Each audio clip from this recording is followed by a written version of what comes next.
സങ്കീർത്തനം 41 നമുക്ക് വാക്യപ്രതിവാക്യമായി നമുക്ക് വായിച്ച് ദൈവത്തെ മഹത്വപ്പെടുത്താം. എളിയവനെ ആദരിക്കുന്നവൻ ഭാഗ്യവാൻ, അനർത്ഥ ദിവസത്തിൽ യഹോവ അവനെ വിടുവിക്കും.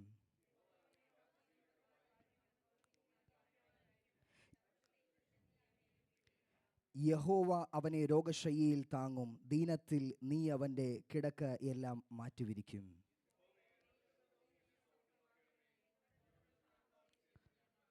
അവൻ ഇപ്പോൾ മരിച്ചു, അവൻ്റെ പേര് നശിക്കും എന്ന് എൻ്റെ ശത്രുക്കൾ എന്നെക്കുറിച്ച് ദോഷം പറയുന്നു.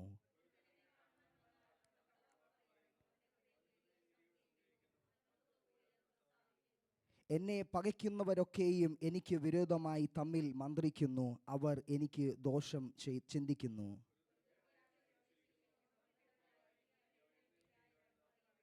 ഞാൻ വിശ്വസിച്ചവനും എൻ്റെ അപ്പം തിന്നുന്നവനുമായ എൻ്റെ പ്രാണസ്നേഹിതൻ പോലും എൻ്റെ നേർ കുതികാൽ ഉയർത്തിയിരിക്കുന്നു.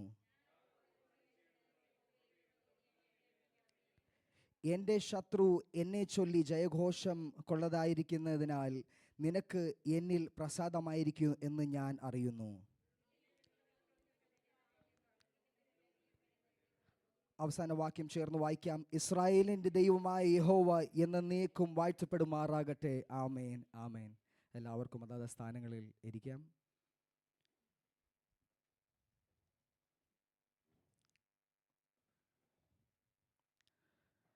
ദൈവത്തിൻ്റെ അതിപരിശുദ്ധമായ നാമം വാഴ്ത്തപ്പെടുമാറാകട്ടെ. ഇപ്രകാരം ഒരു സങ്കീർത്തന പ്രബോധനം ചെയ്യണമെന്ന് എന്നോട് പറഞ്ഞപ്പോൾ ഞാൻ എങ്ങനെ ഇത് ചെയ്യുമെന്ന് എനിക്ക് അറിയത്തില്ലായിരുന്നു. ഈ ആഴ്ച തുടങ്ങിയപ്പോൾ മുതൽ ഈ ആഴ്ച തിങ്കളാഴ്ച ഞങ്ങളുടെ ഉപവാസ ദിവസമാണ്. അന്നും ഇരുന്ന് പ്രാർത്ഥിച്ചു. എന്ത് സംസാരിക്കും, എന്ത് ചെയ്യുമെന്ന് അറിയത്തില്ല. പാട്ട് വർഷിപ്പ് ലീഡ് ചെയ്യാനാണെങ്കിൽ അത് വളരെ ഈസിയാണ്. ഞാൻ വർഷങ്ങളായിട്ട് ചെയ്തു വരുന്നത് കൊണ്ട് പെട്ടെന്നൊരു വർഷിപ്പ് ലീഡ് ചെയ്യാൻ പറഞ്ഞു കഴിഞ്ഞാൽ ഓക്കെ, അത് ചെയ്തെടുക്കാം എന്ന് എനിക്ക് അങ്ങനെ ഒരു കോൺഫിഡൻസ് ഉണ്ട്. പക്ഷേ വചനത്തിൽ നിന്ന് സംസാരിക്കണമെന്ന് പറഞ്ഞപ്പോൾ ആദ്യം ഞാനങ്ങ് എന്ത് ചെയ്യണം, എന്ത് പറയണം, പാസ്റ്ററോട് എന്ത് പറയണമെന്ന് എനിക്കറിയത്തില്ലായിരുന്നു. പക്ഷേ എന്നാലും ദൈവദാസൻ നമുക്ക് തന്ന ഒരു ചുമതലയാണല്ലോ, അപ്പോൾ അത് ചെയ്യാമെന്ന് പറഞ്ഞ് നമ്മളെ ഏൽപ്പിച്ച് പ്രാർത്ഥിച്ചു. അങ്ങനെ അനേക ദിവസങ്ങളിൽ ഇരുന്നിട്ട് ഒന്നും കിട്ടാത്തതാണ് ഇന്ന് രാവിലെ കിട്ടിയത്. അപ്പോൾ അതാണ് ഞാൻ നിങ്ങളോട് പങ്കുവെക്കുവാൻ ആഗ്രഹിക്കുന്നത്. സങ്കീർത്തനം 41.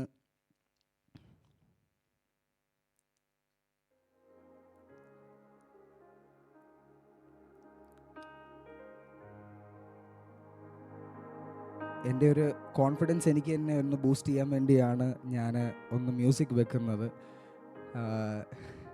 അപ്പോൾ ഞാനൊരു സ്റ്റേജിൽ നിന്ന് ഞാൻ വർഷിപ്പ് ലീഡ് ചെയ്യുന്ന പോലെയാണ് എനിക്ക് തോന്നുന്നത്.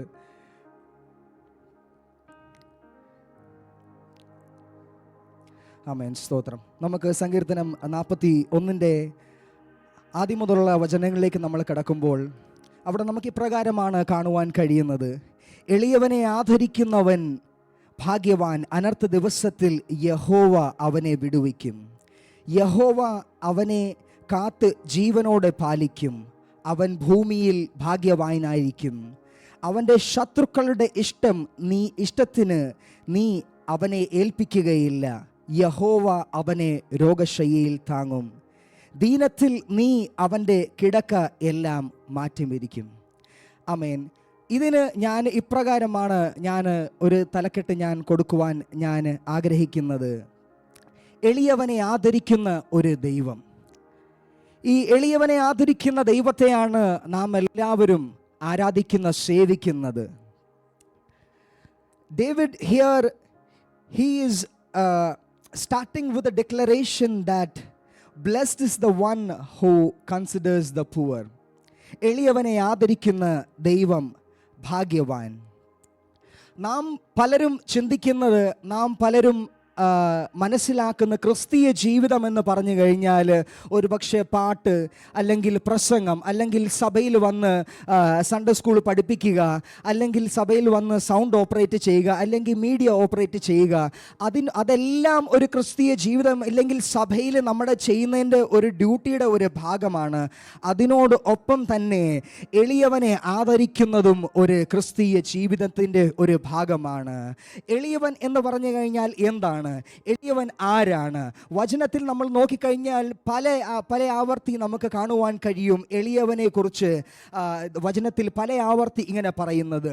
ഒരുപക്ഷെ നാം അറിയുന്ന നമ്മുടെ ബന്ധുമിത്രാദികളായിരിക്കാം, ഒരുപക്ഷെ നമ്മുടെ ചാർച്ചക്കാരായിരിക്കാം, ഒരുപക്ഷെ നമ്മുടെ അയൽപക്കത്ത് താമസിക്കുന്നത്, അല്ലെങ്കിൽ നമ്മുടെ കൂടെ ജോലി ചെയ്യുന്ന ആരെങ്കിലും ആയിരിക്കാം. അവർക്ക് ഒരു ബുദ്ധിമുട്ട് ഇല്ലെങ്കിൽ അവരുടെ ജീവിതത്തിൽ ഒരു പ്രയാസം അവർ നേരിടുമ്പോൾ അതിനെ കണ്ടിട്ടും കാണാതെ പോലെ പോകുന്നതല്ല ഒരു ക്രിസ്തീയ ജീവിതം അല്ലെങ്കിൽ കർത്താവിൻ്റെ മക്കൾ. പക്ഷേ ഒരാൾ ബുദ്ധിമുട്ടിൽ ഇല്ലെങ്കിൽ പ്രയാസത്തിൽ ആയിരിക്കുന്നുവെങ്കിൽ അവരെ അത് അറിഞ്ഞ് അവരെ സഹായിക്കുന്നവനാണ് ഒരു സത്യ ക്രിസ്ത്യാനി. അല്ലെങ്കിൽ അതിനാണ് പറയുന്നത് എളിയവനെ ആദരിക്കുന്നവൻ ഭാഗ്യവാൻ. നമ്മൾ ആരെങ്കിലും സഹായിച്ചു കഴിഞ്ഞാൽ ഇവിടെ വചനം പറയുന്നത് എളിയവനെ ആദരിക്കുന്നവൻ ഭാഗ്യവാൻ, അനർത്ഥ ദിവസത്തിൽ യഹോവ അവനെ വിടുവിക്കും. നമ്മൾ ആരെങ്കിലും സഹായിച്ചു കഴിഞ്ഞാൽ, നമ്മൾ ആരെയെങ്കിലും ഒരു കൈത്താങ്ങൽ കൊടുത്തു കഴിഞ്ഞാൽ യഹോവ അത് ഒരിക്കലും മറക്കുകയില്ല എന്നാണ് വചനം നമ്മൾ ഇവിടെ പറയുന്നത്. അത് ഒരു നിക്ഷേപം പോലെയാണ്. നമ്മൾ ഒരാളെ സഹായിച്ചു കഴിഞ്ഞാൽ അതൊരു നിക്ഷേപം പോലെയാണ് കർത്താവ് അത് കണക്ക് കൂട്ടുന്നത്. Over here in Proverbs, it tells us that showing mercy is a honor to God. നമ്മൾ മറ്റുള്ളവരോട് ദയ കാണിക്കുന്ന ദൈവത്തോട് ഒരു ആദരവ് പോലെയാണ്. അതേപോലെ എബ്രായരിൽ നമ്മൾക്ക് കാണുവാൻ കഴിയുന്നു കർത്താവ് അല്ലെങ്കിൽ സ്വർഗം നമ്മുടെ ഓരോ പ്രവർത്തികളെയും കുറിച്ചിടുന്നു. നമ്മൾക്ക് ആ ഒരു അഷ്വറൻസ് തരുന്നു നമ്മുടെ ഓരോ പ്രവർത്തികൾക്ക് വേണ്ടി. നാം താഴോട്ട് നമ്മൾ വചനത്തിലേക്ക് നമ്മൾ വന്നു കഴിഞ്ഞാൽ നമുക്ക് കാണുവാൻ കഴിയുന്ന മത്തായിലേക്ക് വന്ന് മത്തായി 25 നമുക്ക് കാണുവാൻ കഴിയുന്നു ഒരു നല്ല ശമരിയക്കാരെ നമുക്ക് കാണുവാൻ കഴിയുന്നു. താഴോട്ട് നമ്മൾ സങ്കീർത്തനത്തിൽ അടുത്ത വചനത്തിലേക്ക് വന്നു കഴിഞ്ഞാൽ യഹോവ അവനെ കാത്തു ജീവനോടെ പാലിക്കും എന്ന് നമുക്ക് കാണുന്നു. അവൻ ഭൂമിയിൽ ഭാഗ്യവാനായിരിക്കും, അവൻ്റെ ശത്രുക്കളുടെ ഇഷ്ടത്തിന് നീ അവനെ ഏൽപ്പിക്കുകയില്ല. ഇവിടെ എന്തു പറയുക, ഇവിടെ ദാവീദ് അവൻ്റെ ശത്രുവായ ശൗലിൽ നിന്ന് ഓടുമ്പോൾ പ്രാണൻ്റെ ഒരു എന്താ പറയുക, പ്രാണനെ ഭയന്ന് പ്രാണൻ ശൗൽ എടുക്കുമെന്ന് അത് പേടിച്ച് ഓടുകയാണ്. ആ ഓട്ടം ഒരുപാട് നല്ലതായതുകൊണ്ടല്ല, അല്ലെങ്കിൽ ആ ഓടി എവിടെയെങ്കിലും എത്തി ഒളിഞ്ഞിരുന്നില്ലെങ്കിൽ മറഞ്ഞിരുന്നത് കൊണ്ടല്ല, പക്ഷെ ദൈവം അവിടെ ദാവീദിനെ കാത്തു. അതുകൊണ്ടാണ് ദാവീദിൻ്റെ ജീവൻ രക്ഷപ്പെട്ടത്. When we look into Ecclesiastes, it reminds us that even in uncertainty, God blesses the generosity and the faithfulness. God blesses our generosity and faithfulness. When trial comes, God is not afar. നമ്മൾ ഏതെങ്കിലും പ്രതിസന്ധിയിലായിരിക്കുമ്പോൾ, നാം പ്രയാസത്തിലായിരിക്കുമ്പോൾ ദൈവം ദൂരത്തല്ല, ആ കർത്താവ് നമ്മുടെ അരികിലാണ്. ആ കർത്താവ് നമ്മുടെ അരികിൽ ഇറങ്ങി വന്ന് നമ്മളെ സഹായിക്കുന്ന ഒരു കർത്താവിനെയാണ് ഞാനും നിങ്ങളും സേവിക്കുന്നത്. ആ കർത്താവ് നമ്മുടെ രോഗകിടക്കയിൽ നമ്മളെ താങ്ങുന്നവനായ കർത്താവാണ് എന്ന് നമുക്ക് 3-ാം വചനത്തിൽ നമുക്ക് കാണുവാൻ കഴിയുന്നു.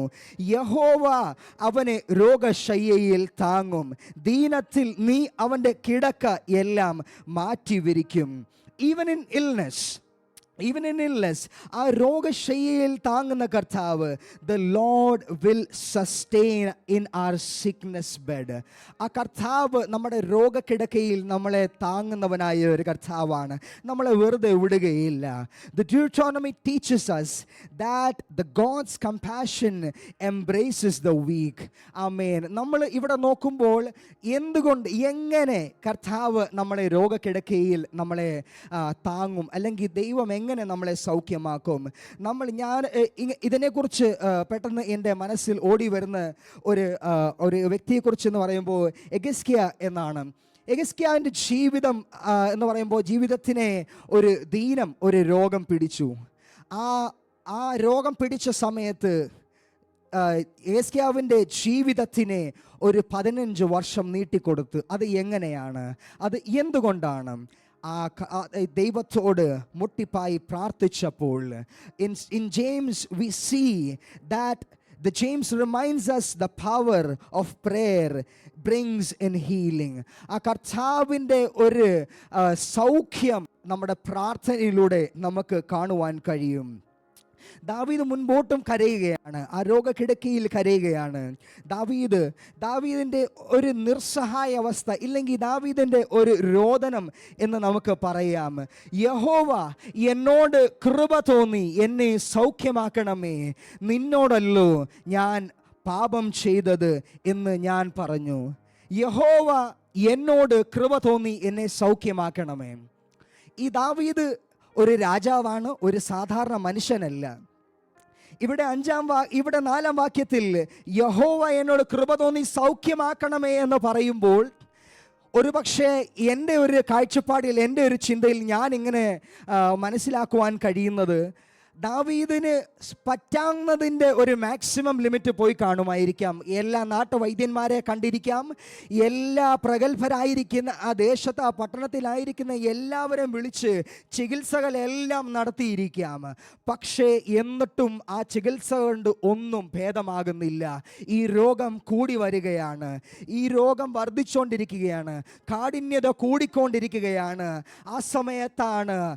അതേ സമയത്ത് ദാവീദ് യഹോവയോട് പറയുന്നു, യഹോവ എന്നോട് കൃപ തോന്നി എന്നെ സൗഖ്യമാക്കണമേ. എന്തുകൊണ്ട്? നിന്നോടല്ലോ ഞാൻ പാപം ചെയ്തത്. നാം ഇന്ന് അഭിമുഖീകരിക്കുന്ന ഏതെല്ലാം പ്രശ്നമായിക്കോട്ടെ, നാം തന്നെത്താനൊന്ന് ശോധന ചെയ്ത് നോക്കേണ്ടിയിരിക്കുന്നു. എന്തുകൊണ്ടാണ് എൻ്റെ ജീവിതത്തിലെ പ്രശ്നം? എന്തുകൊണ്ടാണ് എനിക്ക് മാത്രം ഈ തടസ്സം, അല്ലെങ്കിൽ ഈ ബുദ്ധിമുട്ട്, ഈ പ്രതിസന്ധികൾ ഞാൻ മാത്രം? എന്തുകൊണ്ട്? മറ്റുള്ളവരെ ചുറ്റും നമ്മൾ നോക്കിക്കഴിഞ്ഞാൽ അവർക്ക് എല്ലാവർക്കും എല്ലാം ചന്തവും ഉചിതവുമായി അവരുടെ ജീവിതം പോകുന്നു. പക്ഷേ എനിക്ക് മാത്രം ഈ ശൂലം, എനിക്ക് മാത്രം ഈ കഷ്ടത എന്ന് ചോദിക്കുന്ന വ്യക്തി ജീവിതങ്ങളോടുള്ള ഒരു ആത്മാവിൻ്റെ ഒരു അറിയിപ്പാണ് തന്നെത്താൻ ശോധന ചെയ്യുക. ആമേൻ. 5-ാം വാക്യത്തിലേക്ക് വരുമ്പോൾ, അവൻ ഇപ്പോൾ മരിച്ചു, അവൻ്റെ പേർ നശിക്കും എന്ന് അവൻ്റെ ശത്രുക്കൾ എന്നെക്കുറിച്ച് ദോഷം പറയുന്നു. ഇതാരാണ് വന്ന് ഇങ്ങനൊക്കെ പറയുന്നത്? ദാവീദ് ഒരു രാജാവാണ്, നിങ്ങൾക്കറിയാം. ആ രാജകൊട്ടാരത്തിൽ ശത്രുക്കൾ എന്ന് പറയുമ്പോൾ, ഈ ദാവീദിനോട് എതിരാളിയായി നിൽക്കുന്ന രാജ്യക്കാർ വന്ന് അകത്ത് കയറുവാൻ പറ്റത്തില്ല. ദാവീദിൻ്റെ ഏറ്റവും അടുത്ത സ്നേഹിതന്മാർ, അല്ലെങ്കിൽ ദാവീദിനെ അറിയാവുന്ന ആൾക്കാരാണ് ഇവിടെ അകത്ത് വന്ന് ഈ രോഗക്കിടക്കയിലായിരിക്കുന്ന ദാവീദിനെ നോക്കി എന്തുവാ പറയുന്നത്? അവൻ ഇപ്പോൾ മരിച്ചു പോകും, അവൻ്റെ പേർ നശിക്കും എന്ന് അവൻ്റെ ശത്രുക്കൾ പറയുന്നു. താഴോട്ട് നോക്കുമ്പോൾ നമുക്ക് കാണുവാൻ കഴിയുന്നത്, ഒരുത്തൻ എന്നെ കാണാൻ വന്നാൽ അവൻ കപടവാക്ക് പറയുന്നു, അവൻ്റെ ഹൃദയം നീതികേട് സംഹരിക്കുന്നു, അവൻ പുറത്തു പോയി അത് പ്രസ്താവിക്കുന്നു. നമ്മൾ താഴോട്ട് വായിച്ചു കഴിഞ്ഞാൽ ദാവീദിനെ ടാർഗറ്റ് ചെയ്ത് ദാവീദിനെ പറയാവുന്നതിൻ്റെ മാക്സിമം ലിമിറ്റ് പറയുകയാണ്.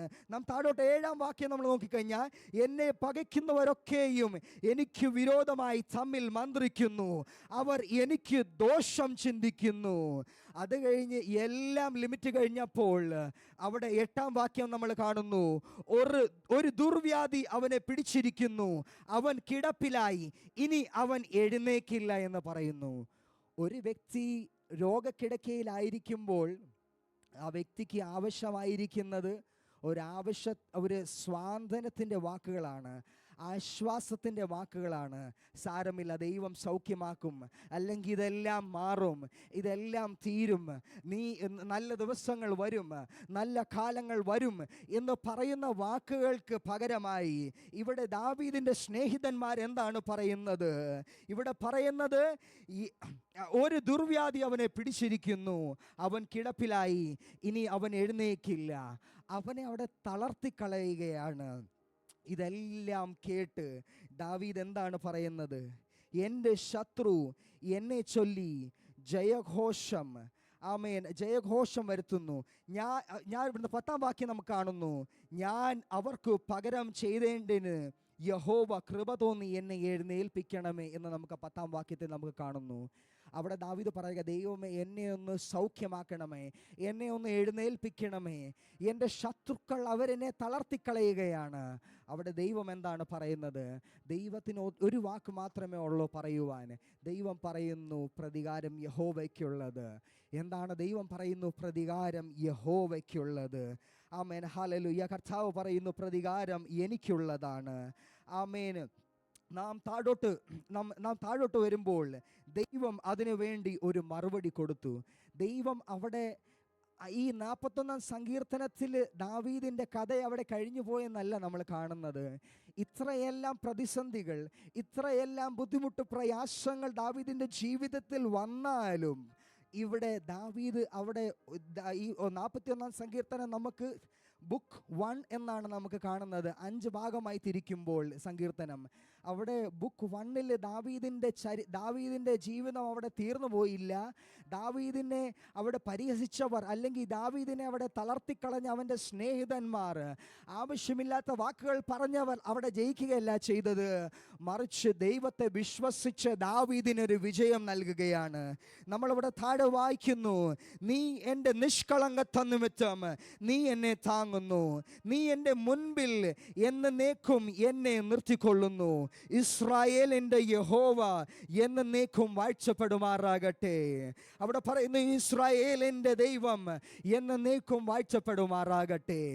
നാം ജീവിതത്തിൽ ഇപ്രകാരം പലരും നാം ഒരു അവസ്ഥയിലൂടെ കടന്നു പോയിരിക്കാം. പല അവസ്ഥ നമ്മുടെ ജീവിതത്തിൽ വന്നിരിക്കാം. നാം ആഗ്രഹിച്ച, അല്ലെങ്കിൽ നമ്മുടെ കൂടെ ചേർന്ന് നിൽക്കുന്ന പലരും നമ്മളെ വേദനിപ്പിക്കുന്ന വാക്കുകൾ പറഞ്ഞിരിക്കാം. ഈ വാക്കുകളെല്ലാം പറഞ്ഞ് തളർത്തിയാലും നാം ഭയപ്പെടേണ്ട ആവശ്യമില്ല. കാരണം നമ്മളെ താങ്ങുന്നവനായ ഒരു കർത്താവുണ്ട്, നമ്മളെ നടത്തുന്നവനായ ഒരു കർത്താവുണ്ട്. അവൻ നമ്മളെ വഴി നടത്തും. പെട്ടെന്നൊരു കഥ പറഞ്ഞ് ഞാൻ എൻ്റെ വാക്കുകൾക്ക് വിരാമം കുറിക്കാം. ഒരു ബ്ലാക്ക് സ്മിത്ത്, ഒരു ഗോൾഡ് സ്മിത്ത്, ഇവർ 2 പേരുടെ കട ഇങ്ങനെ ഓപ്പോസിറ്റാണ്. ഈ രണ്ടിനെയും എന്താ പറയുക, ഇതിനെ ഒരു രൂപത്തിൽ, അല്ലെങ്കിൽ അതിനെ ഒന്ന് ഭംഗിയാക്കി എടുക്കുന്നത്, അല്ലെങ്കിൽ അതിൻ്റെ ഒരു ഉപയോഗത്തിനാക്കി എടുക്കുന്നത് രണ്ടും ഏകദേശം ഒരേ പ്രോസസ്സാണ്. ഈ ബ്ലാക്ക് സ്മിത്തിൻ്റെ അവിടെ ഈ ഇരുമ്പ് എന്ത് ചെയ്യും? ഇരുമ്പിനെ ചൂടാക്കി പഴുപ്പിച്ച് ഇതിനെ ഒരു ഇരുമ്പ് ചുറ്റിക കൊണ്ടാണ് അടിക്കുന്നത്. ഈ ഇരുമ്പ് ചുറ്റിക കൊണ്ട് അടിക്കുമ്പോൾ ഭയങ്കര സൗണ്ടാണ് വരുന്നത്. അതേസമയം ഓപ്പോസിറ്റ് ഗോൾഡ് സ്മിത്തിൻ്റെ അവിടെ ഈ സ്വർണം ഇതുപോലെ ഉരുക്കിയെടുത്ത് അതിനെ അടിച്ച് റെഡിയാക്കുവാണ്. പക്ഷേ അവിടെ അത്രയും സൗണ്ട് വരുന്നില്ല. ഒരു ദിവസം ഈ ചെറിയ ഒരു സ്വർണത്തിൻ്റെ ഒരു പീസ് പറന്ന് ഇവിടെ ഈ ബ്ലാക്ക് സ്മിത്തിൻ്റെ കടയിൽ വന്നു. ഈ ബ്ലാക്ക് സ്മിത്തിൻ്റെ കടയിൽ വന്നപ്പോൾ ഈ സ്വർണത്തിൻ്റെ ഈ ഒരു പീസ് ഈ ഇരുമ്പിൻ്റെ കഷ്ണത്തിനോട് ചോദിക്കുകയാണ്, നമ്മൾ 2 പേരുടെയും പ്രോസസ്സ് ഒരുപോലെയാണ്, എനിക്കും അടി കിട്ടുന്നു, നിനക്കും അടി കിട്ടുന്നു. പക്ഷെ നീ എന്തുകൊണ്ടാണ് ഇത്രയും ശബ്ദം വെക്കുന്നത്?